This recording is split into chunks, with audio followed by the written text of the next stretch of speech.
What is going on, everybody? Boilon here, and welcome to another video on Lord of the Rings Home. Now, today, we're going to ask, especially after, the last few days where I've actually had to get some, or I was able to get some experience with Guild Raid Chapter 2, I want to talk about all of the best characters, some of the best characters anyways, that are free to play that have done well in Raids Chapter 1 and 2. These are going to be farmable characters that I think are valid across both raids, which I know not everyone is, but the characters that I'm going to be mentioning in this video are going to be ones that are great standalone as well. Not necessarily have to be used with their own team, but they're going to help you a lot if you want to start gearing them up for both chapters, and I think that they're going to both work well, for fighting the bombers, but also for fighting the cave troll as well. So if you're ready to go, everybody, to find out which ones, then let's boil this down.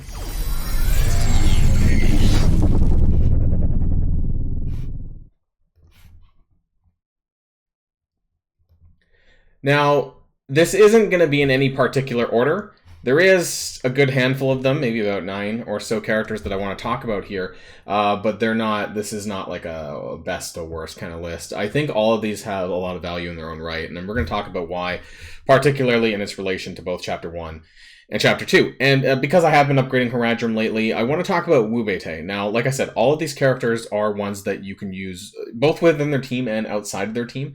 A lot of them actually do have some great value standalone. For Wu Beite, some of my favorite usages, or the reason why he's on this list, of course, is that he does have AoE. But his AoE is also really great.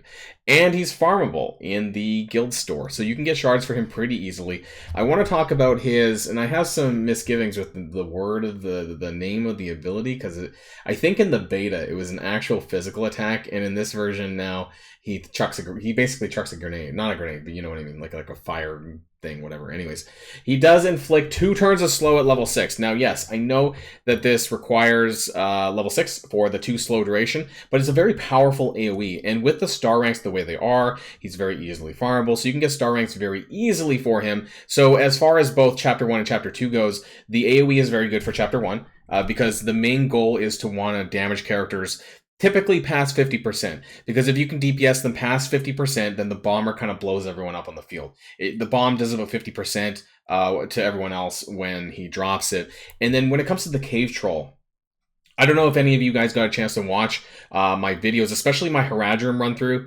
Wu Beite, when he lands the slow on the cave troll, it actually makes the downed version, after 25% when he goes down, it actually makes his speed very, very slow, because he's already slower as a result of being down, but having a slow added on top of that during that stage allows you to get him actually killed so that you can get the additional points for that. So this is going to be a very great skill. Unfortunately, it's level 3 for always inflict slow for 1 turn, but yeah, it is a lot of ability material for level 6. I actually went straight for that. As you notice that I do actually have him at level 60 because of the 6 star. It scales very well. His stats are very great, right now for me, but the other abilities are like at 3. So I really prioritize this special 2 to get that upgraded. So great character for both 1 and 2 there, starting things off with Wu Beite. Now the next one, I'm honestly just going to go for the ones that I have on my list that are kind of along the top, which is actually none of these. We're going to go with Ironhide Troll. So the reason why Ironhide Troll is so good, he's a free-to-play option. Like I said, all these characters are going to be free-to-play options. AoE. That's just the name of the game for Chapter 1. Now, the reason why I still think he's great for Chapter 2 is because he's beefy. And he's very easily farmable, so his stats are going to be very high. He is a little bit slow, which kind of does suck for... it's not amazing for Chapter 2. It's probably better for Chapter 1 than 2.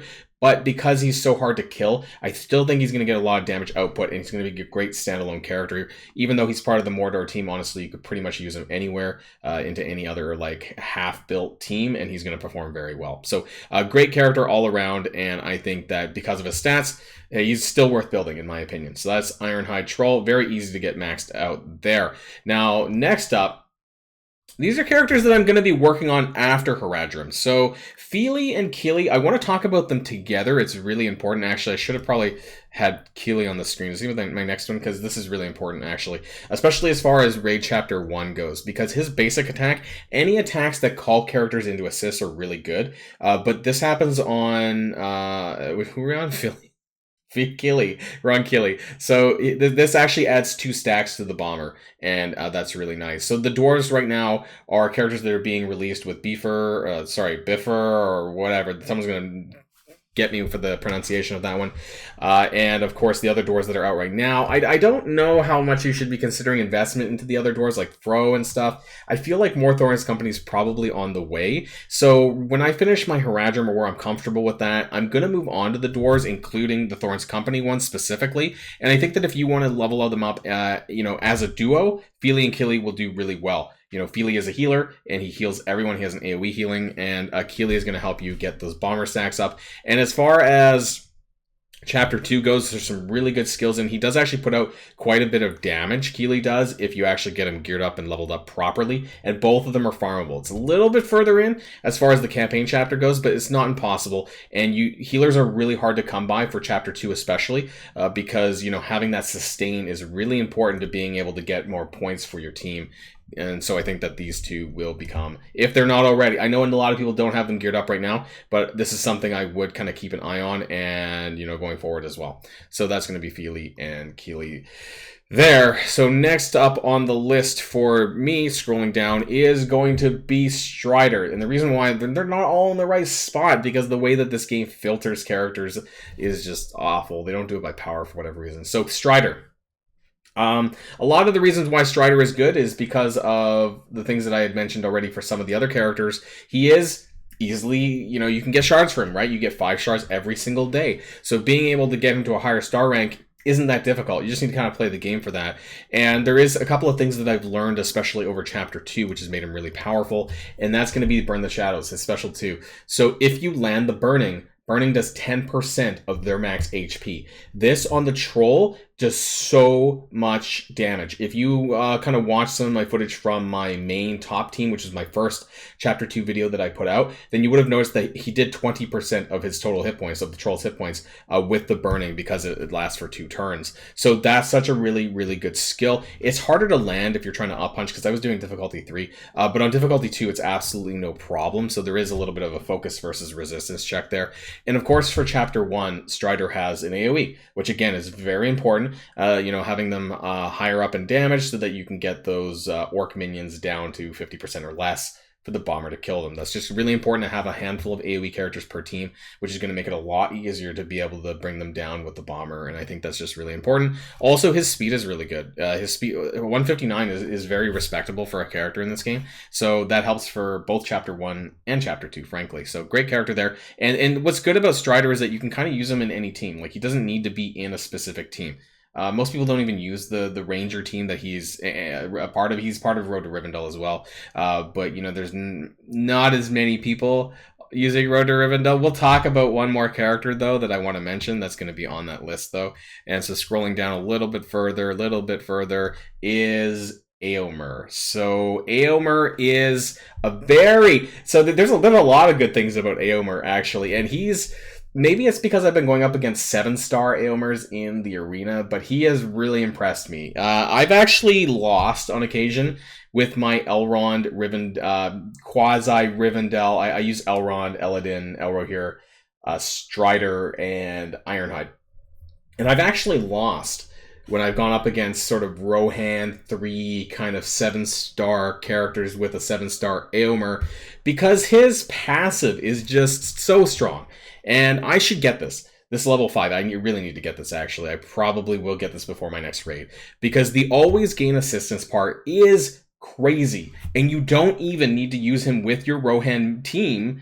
You can use this with whoever you want.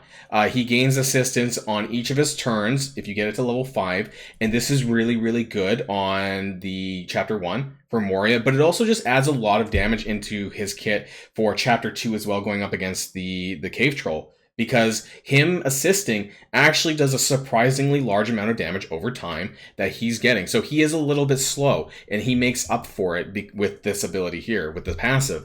And, his own self-healing per turn, really, really nice. He has a summon. This is really good for Chapter 1, actually, because the Rohan attacker is an extra way to get more more stacks up on the bomber, and this skill itself also does an assist call, which again will also do 2 stacks against the bomber for this ability here. Unfortunately, the multi-hit attack from this one here does not do multiple stacks on the bomber, but very good against the troll. You don't even need to necessarily have Aothane if you don't want to. Obviously, if you do, that's great, and that'll work pretty well, but you know, you don't need to, and he's just a standalone very good character. He gains turn meter on his basic, so yeah, very, very solid character. He's farmable, so very easy to get star ranks on him, and that's just the name of the game right now. Especially these free-to-play good characters that are farmable. These are the best use of your resources right now because the stats are going to scale tremendously, you know, with the star ranks. Only 20k here, but he's gear tier 6, and once I get that 7th star, which I'm on the way for, is going to give me more of a reason to put more investment into Aomr. So yeah, great character, another one that you should be raising up. There's a couple more that I want to talk about. Ugluk. Now, this is going to be in context, I think, Ugluk standalone, but also Ugluk with Mauher. So Ugluk and Mauher, probably for both Chapter 1 and Chapter 2, I would say there's a couple of reasons for that. And that is because of the team-up attacks that both Mauher has with him and that Ugluk has with him as well. So with this one, sorry, not this one, the special 2. So if Mauher has an ally, Mauher basically assists with him, and this does count for 2 stacks on the bomber and disable. Lots of good debuffs here with disable and stuff like that. And Ugluk also inflicts blind. So this is really great against the Cave Troll, where you can inflict blind on him, and this will make a pretty big deal. Now, Ugluk's also a really fast character. Surprisingly, for an orc, he's got a speed of 164, which is actually some of the highest in the game outside of hobbits and goblins, who actually do have a generally high speed score.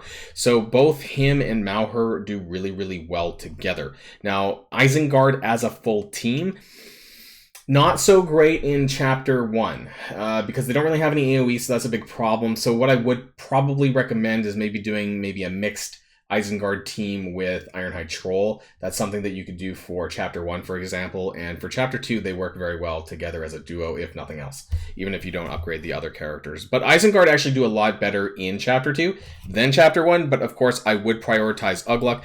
I realize I'm saying this and I don't have him beyond 3-star right now, and that's just because I didn't really put a lot of investment into him, because now all my shadow is going into Haradrim, and I'm kind of the person who's having to go back and farm Chapter 1 in the guilds after already unlocking Chapter 5, and that's a very difficult pill to swallow, but there are a handful of characters that I went back to do, including Ironhide, and I'm actually going back to do another character, which I'm going to talk about now. So a lot of these characters, all the characters that I mentioned in this video are farmable currently.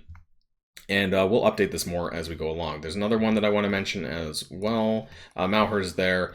And the last one, actually might be the last one on the list, is Pippen.